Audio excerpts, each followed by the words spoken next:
அக்னிஷன் sir, நீங்க எப்படி பாக்குறீங்க இந்த பீகார் எலெக்ஷனுடைய தாக்கம் தமிழ்நாட்டுக்குள்ள வந்திருக்குதா? பீகாரினுடைய தேர்தலில் தமிழ்நாட்டில் எந்த விதத்திலும் தாக்கத்தை ஏற்படுத்தாது. அது இங்கே தமிழ்நாட்டுக்குள்ள இருக்கக்கூடிய அரசியல் கட்சிகள் அதை ரொம்ப பார்வையாக நுண்ணிப்பாக பார்ப்பாங்களான்னா பார்க்கவும் மாட்டாங்க. காரணம் என்ன அப்படின்னு நீங்கள் பார்த்தீங்கன்னா, பீகாரில் 243 சட்டமன்ற தொகுதிகளில் அங்கே 2 தான் ஆதிக்க சக்திகளாக இருக்குது. என்னென்ன? ஒன்று, பாரதிய ஜனதா தலைமையில் ஜேடியு தான் அங்கே 20 ஆண்டு கால ஆட்சி. ஆகவே நிதிஷ்குமார் அவர்கள் தலைமையில் பாரதிய ஜனதா ஒரு கூட்டணி அமைச்சாங்க.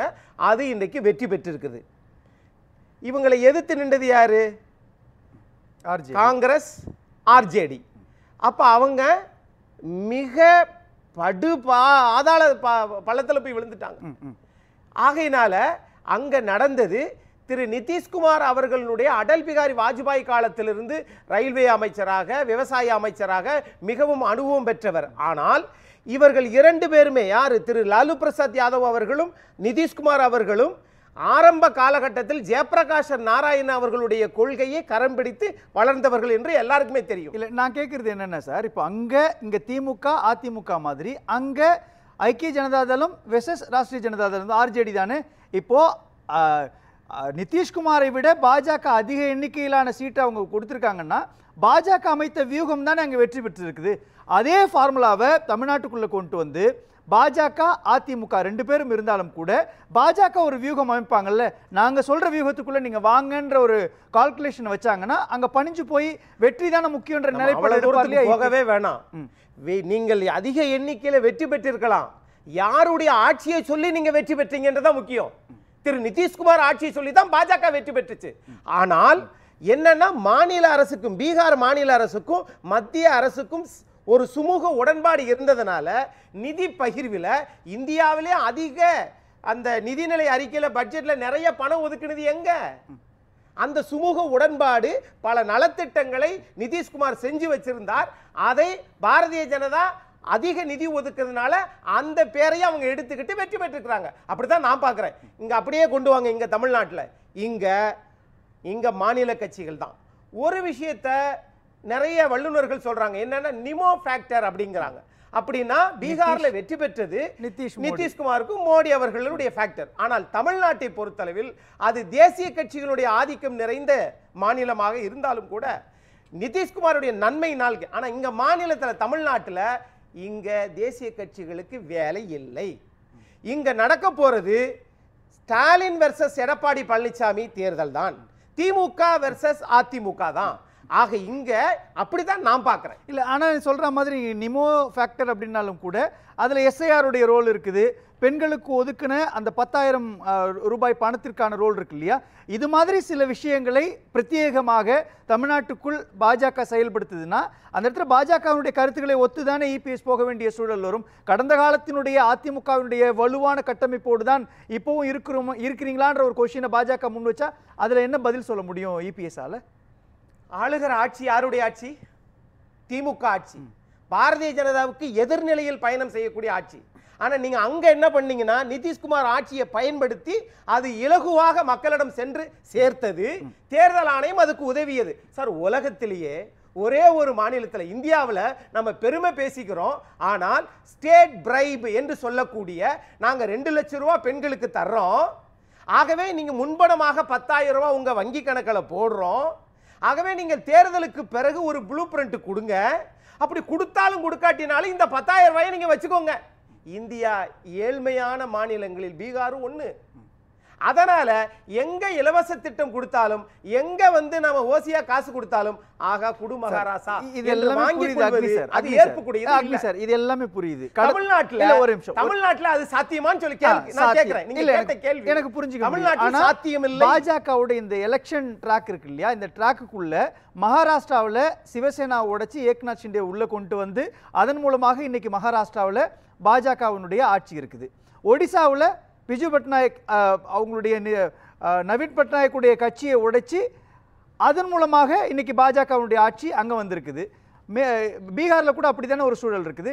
நிதிஷ்குமாரை தாண்டி பாஜக வளர்ச்சி. அப்போ சொல்ல வருவது என்னன்னா தமிழ்நாட்டுல கட்சியை உடைச்சிருவாங்க நீங்க உடைக்கிறாங்கன்னு சொல்லல. வேற என்ன பாஜக வளர்ச்சி இருக்குல்ல, எது பாஜக வளரணும்ன்ற ஒரு கனவு இருக்கும் இல்லையா? நான் வளர்ச்சிக்குள்ளே போகல. நீங்க தேர்தலை சந்திக்கும் போது இங்க தமிழ்நாட்டை பொறுத்தளவுல அதிமுகவும் திமுகவுக்கு தான். இதுல வேற வலிமை யாருக்கு குறைஞ்சிருக்கும்னா காங்கிரஸுக்கு தான் குறைஞ்சிருக்குது. ஏன்னா அவங்க தான் அங்க கடைசி வரைக்கும் ஒரு இழுபறியாவே முரண்பாடாகவே முதலமைச்சர் வேட்பாளர் ஒன்னே ஒண்ணு சார், அந்த பாஜகவே யார்கிட்ட பாடம் கத்துக்கிட்டாங்கன்னு சொல்லுங்க. நம்மளுடைய திமுக இருந்துதான். என்னப்பா அரசாங்க பணத்தை கொடுத்து அரசியல் கட்சிகள் ஆட்சி அமைக்கணும்னா மகளிர் உரிமை தொகையை கொடுங்க பார்த்தாங்க பீகார்ல. நாமளும் இதே மாதிரி செஞ்சா என்ன? இல்ல அந்த 10,000 ரூபாய் புரியுது எனக்கு. அந்த ஃபார்முலாவை தான் அதிமுகவுக்குள்ளேயும் பயன்படுத்துவாங்க இல்லையா? பிஜு ஜனதாதளத்துக்கு ஏற்பட்ட நிலை, சிவசேனாவுக்கு ஏற்பட்ட நிலை, ஐக்கிய ஜனதாதளத்துக்கு ஏற்பட்ட நிலை அதிமுகவுக்கு ஏற்படாதா? அந்த ஸ்ட்ராட்டஜி வைக்க மாட்டாங்களா? நீங்க நான் இப்படி கேட்கிறேன் சார், நீங்க ஸ்ட்ராட்டஜி சொல்றீங்கல்ல, வியூகங்கள் எல்லாம் அரசியல் வெற்றியை தீர்மானிக்காது. பெரிய உலக வங்கியில வேலை பார்த்தவர் அவர் இங்க ஒரு அரசியல் கட்சி ஆரம்பிச்சு பல 100 கோடி தான் கன்சல்டேஷனுக்கு, பல 100 கோடி தான். ஆனால் இந்த பிரசாந்த் கிஷோர் இடைத்தேர்தல்ல 4 முறை நின்றார், தோல்வி. இப்ப 243லயும் அவரால் வேட்பாளரை நிறுத்த முடியல. ஆனா இன்னைக்கு என்னாச்சு? அவரால் பிரதமரை உருவாக்க முடிஞ்சது 2014. அவரால் தமிழ்நாட்டில் ஒரு ஆட்சியை உருவாக்க முடிஞ்சது. ஆனால் அவரால் ஒரு ஆட்சி ஒரு எம்எல்ஏவை உருவாக்க முடியல. அவர் வியூகங்கள் என்பது வேற, காகித புலிகள் என்பது வேற, கள அரசியல் வேற, கட்டமைப்பு அரசியல் வேற. இங்க திராவிட கட்சிகள் கட்டமைப்பு அரசியலை பலப்படுத்தி வச்சிருக்குது. ஆக கள அரசியல் என்பது ஆகா நாங்க தேர்தலுக்கு காசு கொடுத்த என்ன அங்க 10,000 கொடுத்தாங்களா, இங்க தேர்தலுக்கு சொல்ல முடியாது 30,000 கொடுத்தாலும் ஆச்சரியப்படுதல, ப்ளூ பிரிண்ட் 3 லட்சம் ரூபாய்க்கு போனாலும் ஆச்சரியப்படுத்தல. ஆனால் ஒரு ஜனநாயகத்தின் பார்வையில இங்க திமுக நாங்கள் செய்த அந்த 5 ஆண்டு கால ஆட்சியின் நன்மைகளை சொல்லுவாங்க. அதனுடைய எதிர்மறை வாக்குகளை அறுவடை செய்வதற்கு அதிமுக போராடும். இல்ல ஒரே ஒரு கேள்விதான் சார், இப்போ 2026 எலெக்ஷன்றது கண்டிப்பாக பாஜக உள்ள வந்துடக்கூடாதுன்ற ஒரு கிளைம் தானே பண்ணுவாங்க. முழுக்க முழுக்க பாஜகவுக்கு எதிரான நெரேட்டிவ் தானே திமுக செட் பண்ணும். அப்போ அந்த இடத்துல அதிமுகவோட ரோல் என்ன? அப்போ நான் தானே எதிரியா இருக்கிறேன், நான் அதிக சீட்டு வாங்கிக்கிறேன்ற இடத்துல நோக்கி நகர்த்துவாங்க இல்லையா பாஜக? நீங்க கடந்த 5 ஆண்டு கால செஞ்சதை மக்கள் யோசிச்சு பார்ப்பாங்களா இல்லையா? நிதிஷ்குமார் நீங்களும் ஒன்றா? அவர் எவ்வளவு ஒரு நலந்தா பல்கலைக்கழகமா இருக்கட்டும், எல்லாதும் இருக்கட்டும், இன்னும் பல்வேறு விஷயங்களை அவர் நல்லது செஞ்சிருக்கிறார். ஆனால் இங்க பெண்களுக்கு இலவச போக்குவரத்து பேருந்து, காலை சிற்றுண்டி, இந்த 2 திட்டங்களை தவிர நீங்கள் எதை மக்கள்கிட்ட கொண்டு போய் சேர்க்க போறீங்க? ஆகையினால் அது ஏற்புக்கூடியதா வருமா? ஒருவேளை அப்படியே கொடுத்தாலும் தமிழக மக்கள் பீகாரை போல வாங்கிக்கிட்டு ஆகா நாம நன்றி உள்ளவங்களா இருக்கணும் அப்படிலாம் கிடையாது. வாங்கிக்கிட்டு அவர்கள் பரிசீலனை பண்ணுவாங்க, ஆமா இந்த ஆட்சி நீடிக்கலாமா வேண்டாமா என்று. ஒன்று பாரதிய ஜனதாவும் நிதிஷ்குமார் அவர்களும் சேர்ந்ததனால பீகார்ல பல ஆண்டுகளாக இருந்த ஒரு குடும்ப ஆட்சி அது பெரும்பான்மை இல்லாமல் போயிற்று.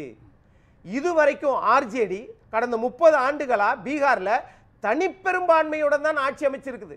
16 ஆண்டு காலம் கடைசியா ராபிரி தேவி அவர்கள் கூட அவங்க ஆட்சியில் இருந்தாங்க, முதலமைச்சராக இருந்தாங்க. அப்படி பார்க்கும்போது இங்க பீகார் தேர்தல் வேறு, தமிழகத்தினுடைய கட்டமைப்பும் வளர்ச்சியும் அதிக அளவில் இருக்குது. அப்படிதான் நான் பார்க்கிறேன். இங்க பணத்தெல்லாம் கொடுத்து ஓட்டு வாங்கிடலாம் அப்படின்னா தமிழ்நாடு ஒன்றும் ராஜஸ்தான் பீகாரை போல பின்தங்கிய மாநிலம் அல்ல அப்படின்னு என் பார்வை. பேசலாம்.